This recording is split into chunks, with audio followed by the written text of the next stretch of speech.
Hey, good morning. I'm on my way to school, and this is what I want us to talk about in advisory today. This has kind of been on my heart for a while. So, attendance. Everybody knows I hate breaking my flow and doing attendance.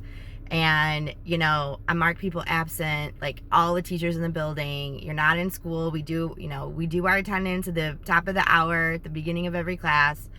And then kids walk in late with passes, which is great. Yay. But then I'm not going to stop my flow to put you into the system. And then the hour goes by and the next, right? And so then we kind of have this attendance issue. So that's one thing. So that's kind of like why I don't like it, because it's kind of annoying that I do it at the beginning. And then if I don't do it at the beginning and I do it at the end, then blah, it's just, it's a mess.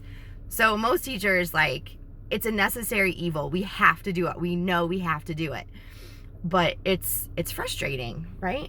So, okay. So aside from teacher frustration with attendance, I've really been thinking about the why behind attendance, the why. So my boss takes attendance every day for us too, right? And if you work a job, your boss takes attendance too, right? You punch in. I swipe in when I swipe the door thing. And so, we all have to go through this, no matter how old we are or anything. But this is kind of what I've been mulling around, is the why behind attendance. Why is your presence important? Why do we have these rules, 10 absences and then truancy? Or why do we have these things? And so this morning I was thinking about that while I was making my lunch and drinking my coffee and thinking about what attendance says about a person. And this is kind of what I came up with. I'm curious what you come up with. So here's the big question. What does it say about a person? What does their attendance say about a person, right? What does your action of being someplace or not being someplace say about you? We all have stuff that happens. So the last thing I want you to do is feel all of this judgment and condemnation if you're not at school because you're sick. There are just times when we can't make it places. So, and I'm not talking about that. I'm just talking in general terms. What does it say about you when you aren't where you say you're going to be, when you say you're going to be there? What does that say about you? What does that not say about you, right? So go ahead and pause this and talk in your advisory for a couple minutes. I'm going to say 3 or 4 minutes. Okay, teachers, 4 minutes, and then unpause me and we'll keep talking. Okay. So for me, I really feel like it means that you're dependable, right? You say you're going to be where you're going to be when you say you're going to be there. So then people can start to depend on you. People can start to trust you. People can start to ask you to do more things for them because they know you're going to be there.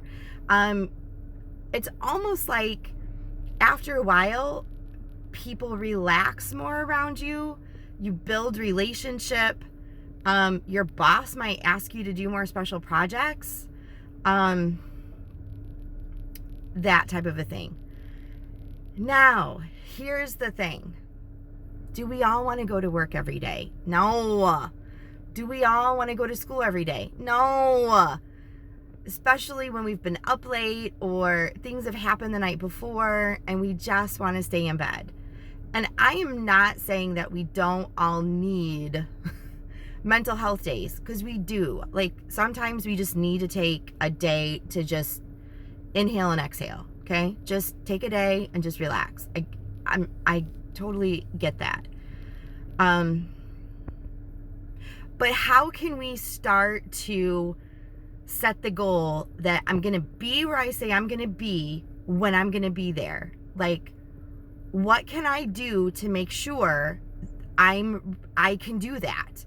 right? And so for some of you who don't have cars, like, you're at the mercy of your transportation, right? And so we get that too.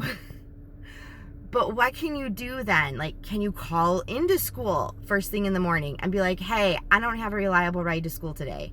That's a thing. So what can I do because I don't have a reliable ride? Like, there's so much more that we can do in support if we know what the breakdown is, what the barrier is to getting you to us.